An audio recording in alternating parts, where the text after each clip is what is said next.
Hey guys, it's Will, the editor here. Usually this episode would only go out to Patreon subscribers, but this episode also contains the breaking news surrounding the fatal shooting of Charlie Kirk in Utah. As such, we are releasing this episode beyond the paywall. If you don't want to listen to that part of the episode, it starts around the 34-minute mark.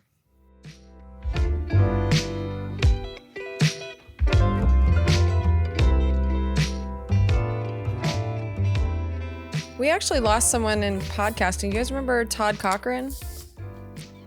Don't. Oh, do I? Oh, do you? I? Oh, you do remember Todd. He hated you. Oh, yeah. He hated me personally. I wrote a very nice thing about him. I wrote a very nice thing on Twitter, though. I think that Todd Cochrane is somebody, for those of you who don't know, he started the podcast awards. He cared very, very deeply about our very weird little internet podcasting community. It was better for it. And it was very unfortunate that when me and my friends wanted to get very passionate and bring attention to his awards, that he took our enthusiasm the wrong way. And it was unfortunate that he talked to, I think, a lot of other people instead of talking to us. Because if he were to talk directly to us, we would have explained how we went within his rules. And all we wanted to do was continue to bring attention to his awards. That was not what happened, but this is not the moment to do that. The moment is for recognizing the fact that he was an important man in the field. And so I'm very sad to hear that he's gone. You have an alibi, Justin. Like you were nowhere near this when this I'm occurred. I'm not even going to do the bit. I'm not even going to do the bit. Yeah, that's probably for the best. That's probably for the best, yeah. He was very mad at us. And I don't want so mad at you. Was this Justin? Was this where like you guys rigged the podcast awards with robots? The podcast awards. You rigged the podcast. I'm on Team Todd. Did not. Absolutely not. No. What happened was me and a bunch of other podcasts that had shared audience, much in the same way that we all have shared audience right now. We had. Would you guys call yourself Diamond Club or something? Yes. Okay. Diamond Pants. Because it was the Frog Pants community and the Diamond Club community. We had a web applet that would just highlight our shows. So you would still go to the website. You would still see the website like everybody else saw it, but it would just bring you to each thing. You could vote once per day. And so people once per day would go to the website and using this web applet would just vote for our shows every day in the same way that they were encouraging everybody to go to the website and vote for your shows every day. We just made it easier and faster for them to do it. Nothing was automated, which was the point of his rule, that we weren't stuffing the ballot box. We were essentially providing a voter's guide for daily voting. That is totally within the rule. We worked very hard to stay within the rules, but then people were mad, mad, not Todd Cochrane, rest in peace. He eventually got mad, but people who lost to us got mad and they bitched to Todd. Todd, who knew those people a lot more than he knew us, was more sympathetic to them. And so he lashed out in a way that our community did not appreciate. And so this is the most diplomatic I've ever seen Justin be before. I'm very impressed at this moment. Todd died yesterday. I take death and legacy seriously, and I don't in any way want us or our community to be looked at as being aggressive toward him. Again, we have many of the same friends, and it was just unfortunate that it came down in the way that it did because now the podcasting awards was gone, and that was one of the few places where. Gone. They're not gone? No. Okay. Gone. Why haven't I received one then? Why haven't I received one then? They changed the rules to where you have to. I stopped participating because you had to pay to play. And I just kind of felt like if the people that, like if Joe Rogan isn't eligible because he didn't pay $10, like, is this a real award? So they don't have, I don't think, the prestige that they used to. But Todd loved them. He loved this community. He fought really hard for the independent podcasters. And I was there. I was one of the people nominated. You guys didn't screw over my category, but I remember it. And just the way y'all accepted the awards was not. Well, there was exactly a physical award show. Yeah. That was the first time that had happened.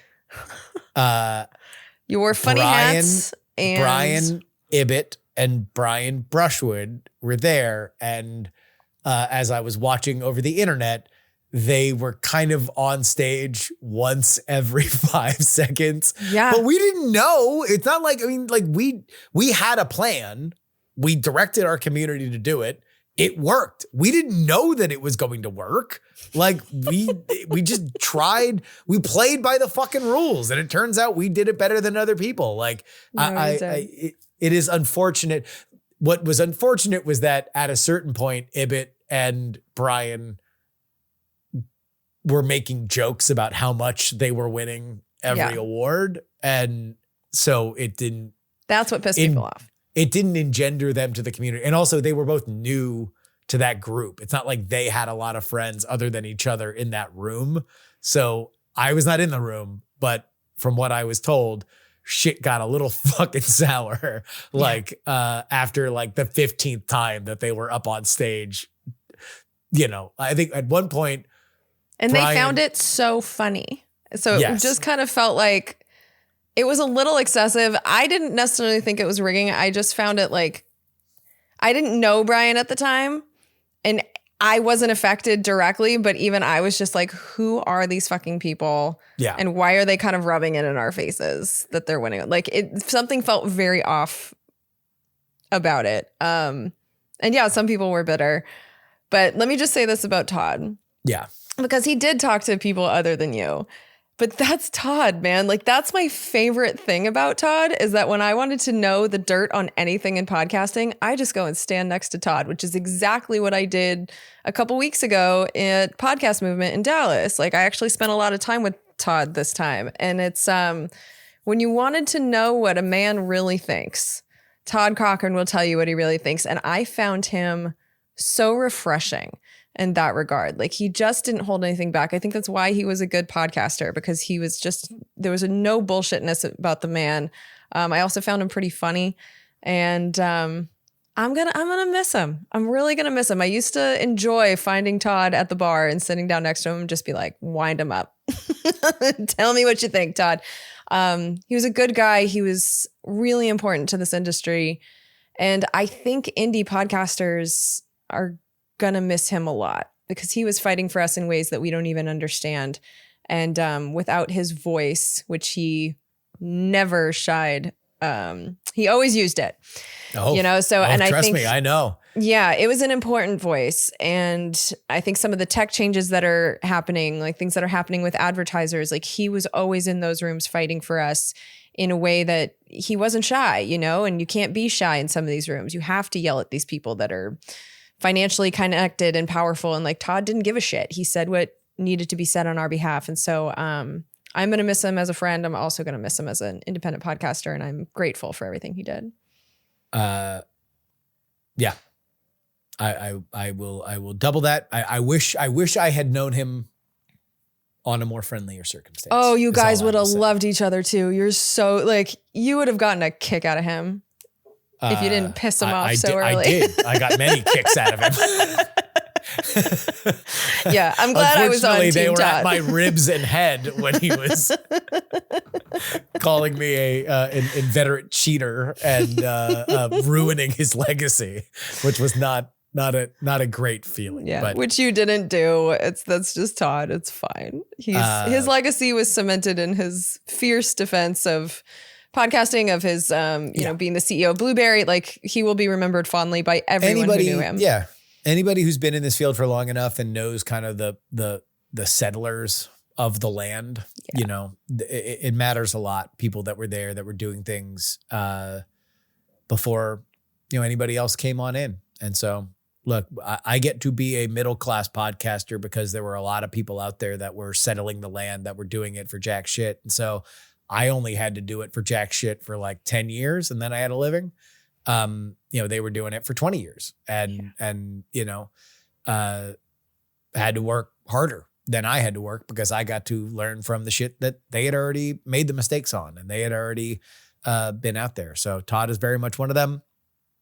And I I wish I knew him more to say that I missed him. But if there's one thing, I will never confuse the passion he had for his field and his craft. Yeah. Bitch Don't Kill My Vibe writes about freelancers seeing an AI boom. As a software engineer, vibe-coded trash is an absolute pain. Exec or manager creates a barely functioning app, demands, here, add extra features. It takes less time to rebuild the entire thing from scratch than the vibe-coded mess and modify it. But when we flag this up, we just get back, we don't want you wasting your time rebuilding something that works. So in the end, we do twice the work, double the frustration, because we can't have normal design sessions or use functional agile like a sensible group of individuals would. Can you guess what? I love vibe. Trash? Sorry. I'm pro vibe. Vibe's great. I don't know why you're holding back on the vibe, because that's what the people want. They want vibe. I don't even understand what this means. Okay. So it means everything. Jen, vibe.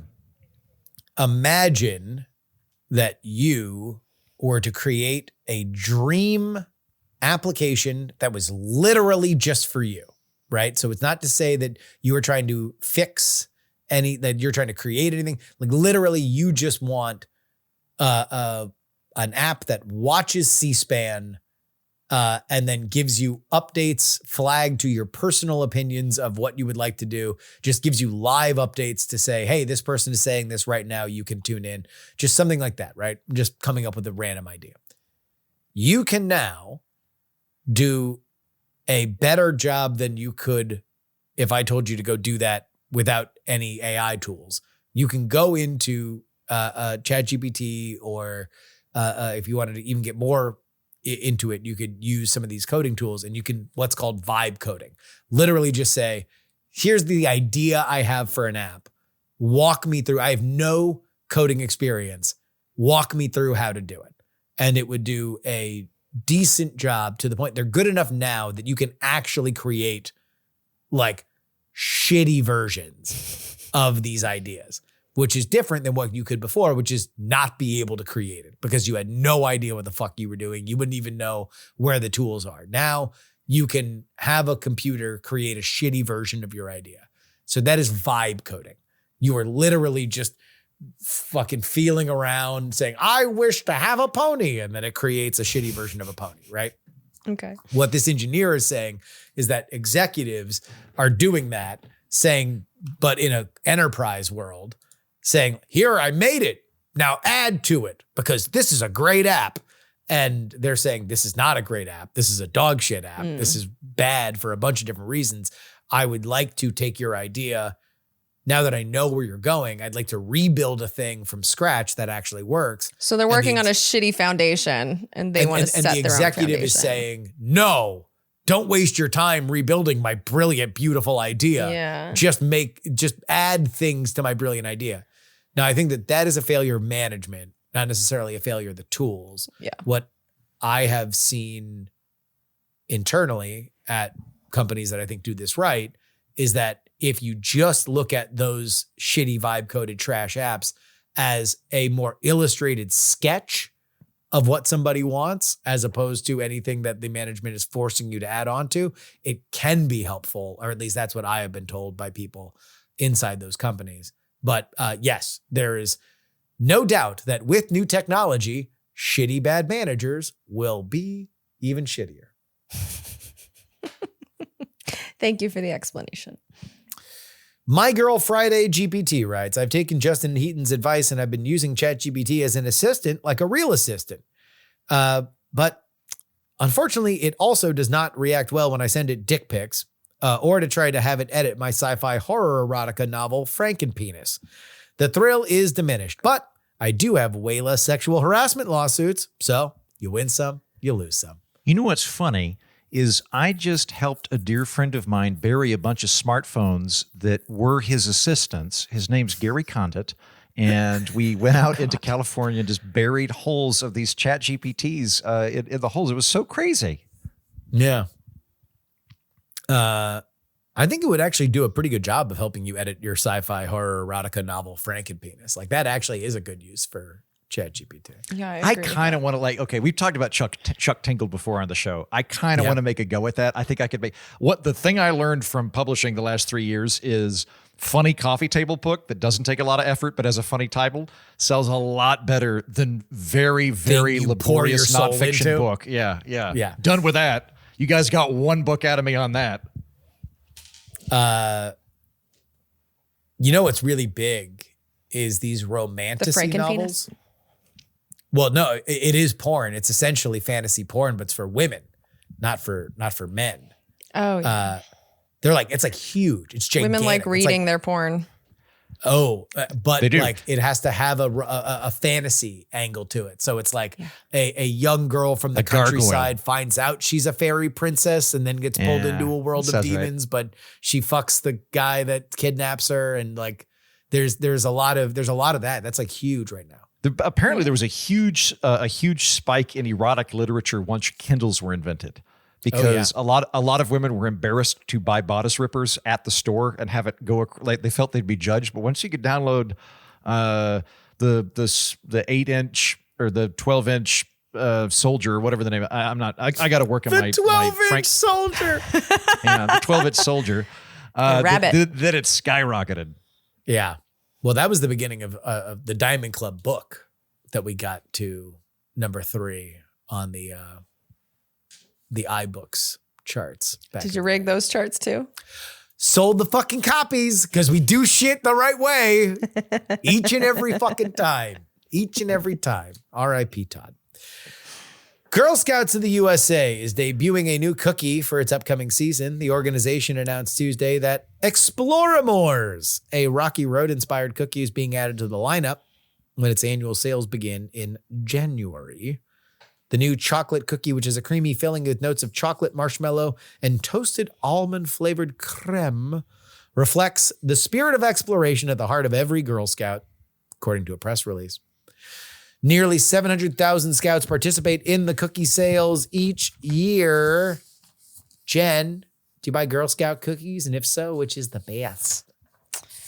I very rarely do because I've checked out the ingredient list and they are fairly toxic. I know. Toxic. There's so many words on there that are not natural. Jesus, Bobby I know. Kennedy, calm down. Go I know, rep man. out some fucking, barbells and blue jeans. I knew you guys were going to be like this. I do buy my husband 1 box of Thin Mints. Hell it's usually just from someone outside. And I'll sneak a couple because they're delicious. I do like them. They are good. I like them frozen. But really, it's only Thin Mints and it's only the 1 box. I really don't like the ingredient list. I think that they could do better. So I'm not a big Girl Scout cookie buyer. The Girl Scouts to go maha? I would like us all to go a little maha when it comes to the ingredients in our food. I don't think that this is an unreasonable request. They do it in other countries. The food is just as delicious. I don't think we have to have this many chemicals. And I do think it's a shame that these cookies, which are specifically for children to eat and sell, to be that sketchy ingredient wise. I don't like it actually. And I'm not ashamed to be with maha on that one because I don't think that we need to be eating as many chemicals as we do. I'll swing on Team Fun. I like Girl Scout cookies. I don't buy them regularly, but the reason I don't buy them regularly, by the way, is I've got a thing. Like if you work in an office environment, which I'm doing again, there'll be the odd person that comes over and goes, "Hey, my daughter's selling Girl Scout cookies," and I go, "That's great." She needs to call me to sell the Girl Scout cookies because the whole point of the enterprise is to teach them how to go out and talk to people and how to be a salesperson, which I think is great. And I'll buy them from it, but I'm not going to fucking pay it to you, Trevor. You got to have your daughter come email me or talk to me or something like that. I don't buy them regularly. I probably buy Girl Scout cookies every 5 years, but it's just because I don't think about it. My favorite are Samoas. I think they're delicious. I think they're Samoas. Is that what you call them? They're the ones that are kind of like caramel gooey. I like those ones. I fucking hate the lemon ones. I don't know why they make them. Whenever you go to a Girl Scout cookie table, when I was in college, I would go to this particular restaurant for dates, and this very enterprising young woman, who I think has a bright future ahead of her, would wait for dudes leaving clearly on a date to go, "Would you like to buy Girl Scout cookies?" And we had to go, nice. Of course. And I respected the shit out of that little Girl Scout. I was very impressed that she was emotionally blackmailing me in front of a woman to buy them. But she'd usually run out of the Samoas. Quit making the lemon ones. Nobody likes those. Make more Samoas, and then America will be fixed. I like that policy, and I do have the same one. I will not buy Girl Scout cookies from the moms. You have to have the kid ask me. But that's why I usually get caught at the grocery store, because I'll be coming out of the grocery store and a cute kid will come up and ask. And if the actual child asks me, that's when I get the one box of Thin Mints. I'm surprised.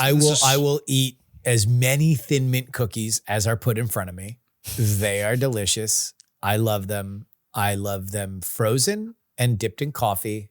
That being said, I know I love them so much, and I would never buy them. I also very rarely leave my house, but like I'm not in a situation where I would buy Girl Scout cookies all that much.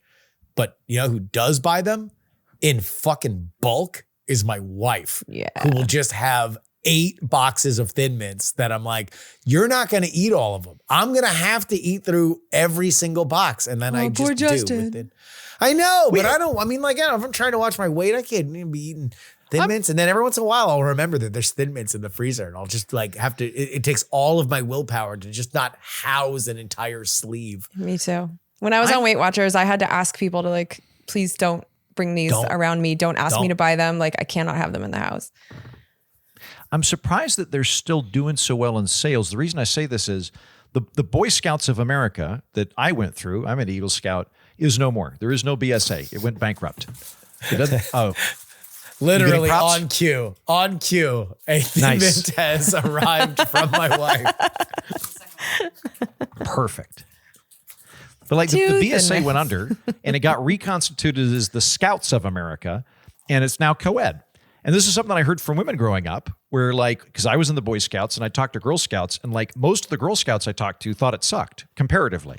They were like, what do you do? And we're like, we mostly set shit on fire. Like we go out to the woods, we sharpen knives, we learn about knots. We just kind of sit around like trying to make each other laugh in front of a campfire. And then like literally like last week, this happened when I was in the Scouts, not last week, but in this conversation, we just put lighter fluid in the spoon and set it on fire and flung it at stuff to see how far we can make like that kind of like, it was like this mild pyrotechnic academy that existed. And they were like, why can't we do that? And we were like, well, we're sexist and we're not going to let you join our troop. And the Scouts of America came up with a really good solution to this, where they went, okay, they're just going to have male and female scout troops. That's it. It's all scouts. You all do the exact same thing, but there's just going to be scouts who are girls. That's their troop. Scouts who are guys. My guess is that a lot of the ladies have probably jumped over and done that because I think it's more fun. So I'm curious if cookie sales have dropped, if there's as many cookie salesmen out there, saleswomen. Well, when I was a kid, I would have loved to have done, not necessarily like with the boys, although I did have more boyfriends than girlfriends because girls were mean and scary. But the boys, they got to learn how to like tie good knots and start, like they learned life skills that I feel like I could have used just like in my life, where I don't feel like selling cookies. Lasso, fun knot, noose, sad knot. Isn't that crazy? Like you can just... Same thing. Is a sad knot. Same thing. All right, different. There's the name of your coffee table book. Yeah, sad knots. And it's gonna be, it'll look like 50 Shades of Grey, but it'll be like knot. Really angrily trying to do a sheep shank, going, "Damn it! How does the fucking rabbit get in the hole?" I don't. If I remember correctly, somebody should be able to email in on this, but that was a controversial thing. The Girl Scouts were not happy about the Boy Scouts going co-ed. Like that, because I think that they are because girls like me wouldn't want to be in the damn Girl Scouts. Girl Scouts were boring. All I remember is the cookie thing. Otherwise, I had to go to these boring ass meetings with girls I didn't like. Like, I hated being in the Girl Scouts. It was the worst. I didn't last very long. See, like I kind of pushed back on the co-ed thing because like, I do think it's good for young men to be able to associate with other young men in a formative time, be able to compare notes and have a safe place to ask stupid questions. I would have felt more uncomfortable on those Boy Scout campouts if they'd been co-ed because I didn't know how to talk to girls yet. I also think now in retrospect that there probably would have been some real... Yeah, and I ought to learn them someday. I'm 41 now. But that really doesn't matter at that point. Like you can't, if you learn how to talk to girls. What I was going to say though is that like I pushed back on it a little bit. I think they came up with a really good solution, which is like we're just going to have the like same overall structure, same activities, same shit. But we're just there's going to be a group of girls over here and a group of guys over here. I think they actually came up with a really good solution to it, rather than having isn't that a hostile takeover? That's a hostile takeover. Oh, please. No, girls need to learn how to camp too. Why the fuck is that only for men? And also, I think part of it is that the Boy Scouts went bankrupt. Are we giving the parents no fucking agency to teach their children how to camp? My parents don't know how to camp. You think Boston, Jackie, and Ralph have any fucking idea how to light a fire? Like, get out of here. Like, no, I would have to go to the Scouts, but the girls didn't teach you that. So it's like only the boys got to do the fun camping stuff. Like, yeah, I needed the Boy Scouts and didn't have it. And to this day, I don't know how to tie a noose. Jen, anytime you want to go, I will take you camping to the woods and I will teach you how to do a noose and a lasso. Hopefully never. Hopefully you don't teach me the noose first. Yeah, exactly. Yeah. I don't know. Bye, Heaton. Bye. I got parent duty, gang. I'm sorry. It's last night in Scotland with my parents. It's fine. Okay, it's okay. It's okay. It's okay. He's leaving Scotland as fast as he can. Oh, I didn't put that together that his parents are in Scotland. Yeah. What do you think they're up to? Who knows? With normal people, I would say go into a bar, but like it could be anything. They could be group karaoke, bagpipe. Yeah, like who knows? Yeah. Yeah. ABBA museum again. That was so random when he skipped work to go to the ABBA museum. It was so funny when we busted him at the ABBA museum and then he texted in to brag about how he was at the ABBA museum. I mean, at least he wasn't trying to hide it from us at all. So No. He was there. The next time he does this, we should actually just make him sign in again on his phone and just walk with us until we're done. Like he doesn't have to be on camera, but he should be a part of the show until the end. Yeah, that would be good. Or maybe he's only on camera so we can see what he's doing and we can narrate it.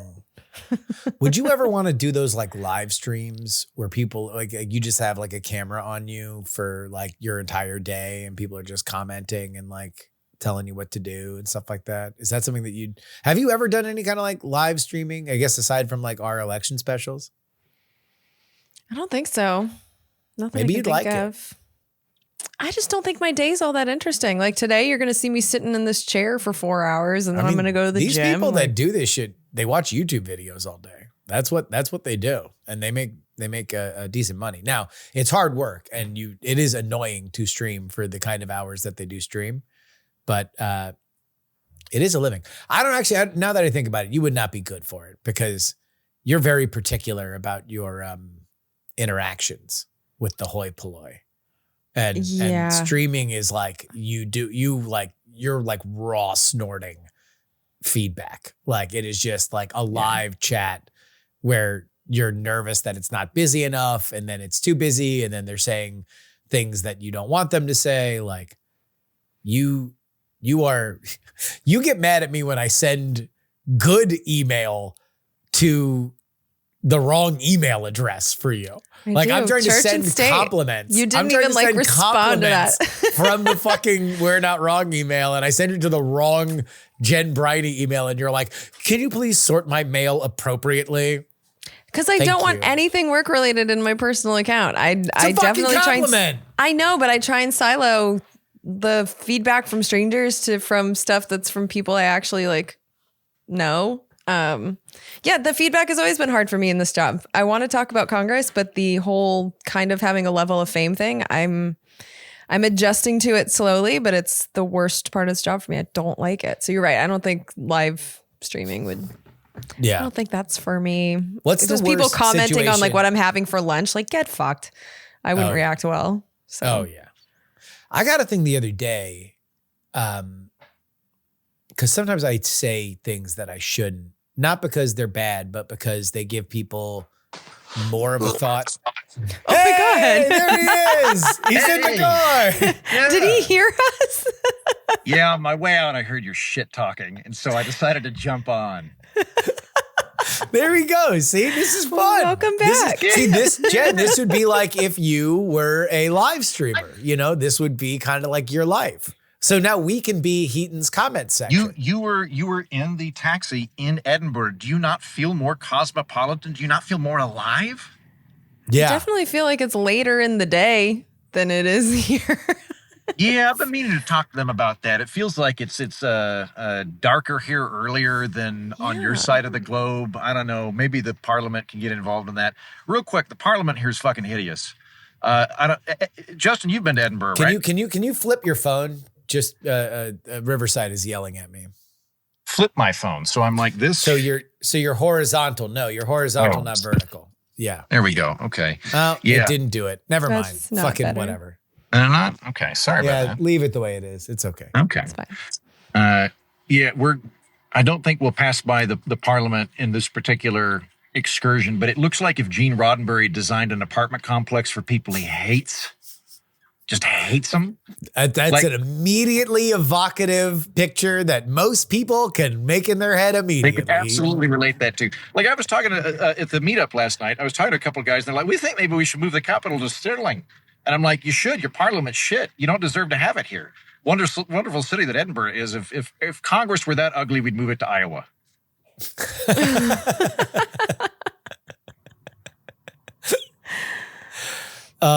Shit. Yeah. Well, I was asking Heaton, what is your relationship with feedback and low grade fame? I really enjoy both. Yeah. I'm at the point for a long time, I would get recognized maybe once a year by a dude at Home Depot. And now it's like probably quarterly. And occasionally it will be when I'm out with people. And then I will stop. Justin's seen this many times. Then I will stop everything and make sure that the person addresses my friends to say, this person knows who I am. They're familiar with my work. I'll make sure I make eye contact with my friends and be like, are you saying this? If I'm on a date, oh shit. Then it's like, this is great. Yeah. Like I've had people come up to me before, and I was at a medieval fair in Texas here 2-3 years ago, or Renaissance fair. And a guy came up and he's like, hey, like I'm a really big fan of your work. I love you on Reason. I love your podcast. And I was like, there's going to be a girl here in 30 seconds. Shut the fuck up. I want you to repeat that exactly. Pretend you just chanced upon me. You ready? Like set the whole stage for it. It was great. I enjoy it. Yeah. Jen's made uncomfortable by it. Yeah. I wish I was more comfortable with it. I'm trying. Wait, is it the feedback or is it the quasi pseudo deputy celebrity status that we enjoy? It's the idea of like someone's coming up to me that for me is a perfect stranger, and they think that they know me because in some ways they do. And I just find that imbalance to be, it sends me off balance. I'm just not comfortable with it. This is a touching indictment of your lack of narcissism, that you do not feel that this is the natural role of the universe to have people come up and talk to you and tell you how great you are. I, for one, feel a little bit of entitlement to that. I'm like, why aren't more people coming up to me and telling me how wonderful that it's not more. That you're like, we could go like 10 to 15% more and then cap it right there. Like right at like, I get flattered when I leave the house once, but I never face anybody angrily yelling at me, and I can always do everything I want without restrictions.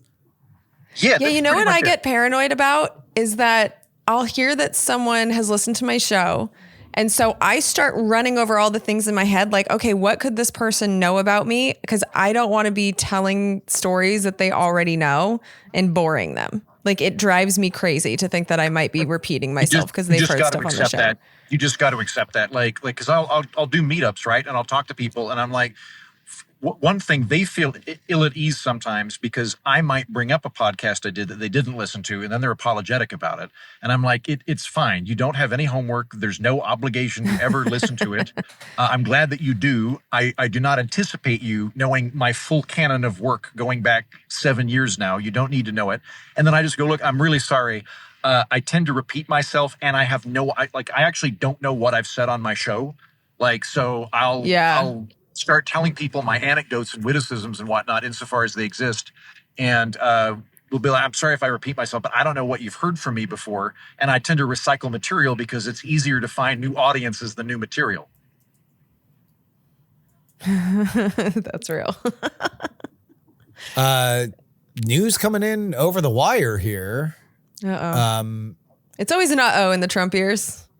Charlie Kirk, right-wing commentator, shot in Iowa. Oh, no. Or sorry, Utah, not Iowa. Is he okay? Oh, my. He was shot at Utah Valley University. A friend of mine. So I guess he was doing one of his kind of Ask Me Anything events that he has become famous for. But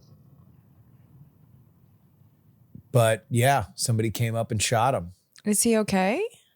Do we know if he's alive? This is all breaking right now. This all has been breaking over the last 10 minutes that it was posted on Twitter. Oh God, I hope Suspect he's okay. detained. Oh. Yeah, this is coming in from various different folks. Apparently it was an older white man that did it. Those are all the details that we have right now. An otherwise frivolity-laced episode. Charlie Kirk dead. No.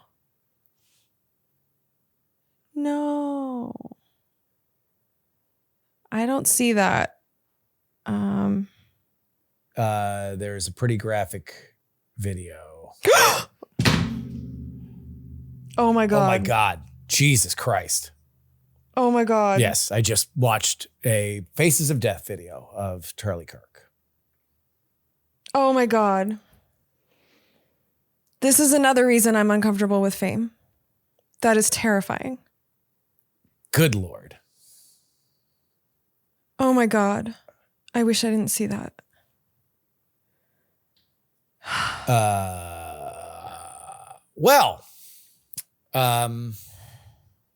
You guys, that is where so scary.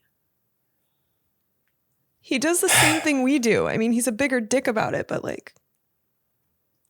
I mean, he is. It's legit one of the things I'm most afraid of.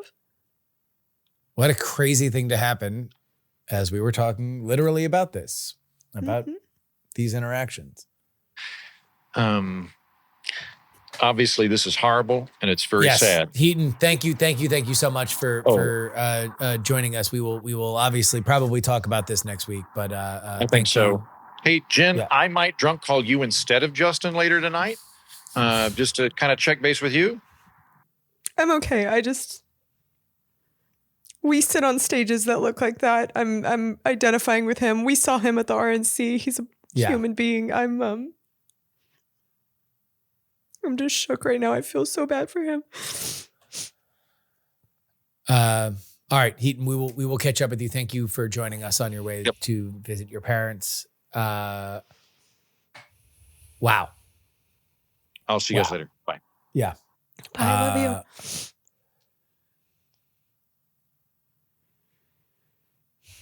That's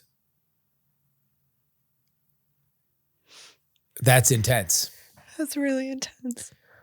Charlie Kirk, founder of Turning Point USA, was famous for doing exactly these events, to go and take questions from people on usually liberal college campuses, obviously made for tremendous social media content, a conservative influencer and somebody that was influential in terms of the organization and voter registration on the Republican side. But I'm seeing he's in critical condition. He's in critical. Yeah, I don't. All I know is this video that I was just sent, and it is. It's so awful. It does not look like he had a lot of movement. But again, we are not doctors. We are just seeing this. Literally, you are experiencing this as we are experiencing this. I was getting texts while we were talking about far more ridiculous things. These are the days we're in, man. You can't even talk about cookies for half a fucking hour. All right. I mean, look. I don't know what there is to say right now without any details, except for exactly. Look, just be kind to each other. The reason why we do this show and the reason why we have the kind of dialogue that we have and that we push each other's buttons and sometimes push each other's positions is because we care about each other. We want to foster a community that does the same. And it is because if you don't, then it is very easy to demonize and create an inhuman across the aisle from you. And it is only when inhumanity is created that things like these become more prevalent. And think what you will about Charlie Kirk. He does not deserve to be murdered in front of his, murdered in public, in broad daylight. Murdered full stop. So. Hopefully he wasn't, though.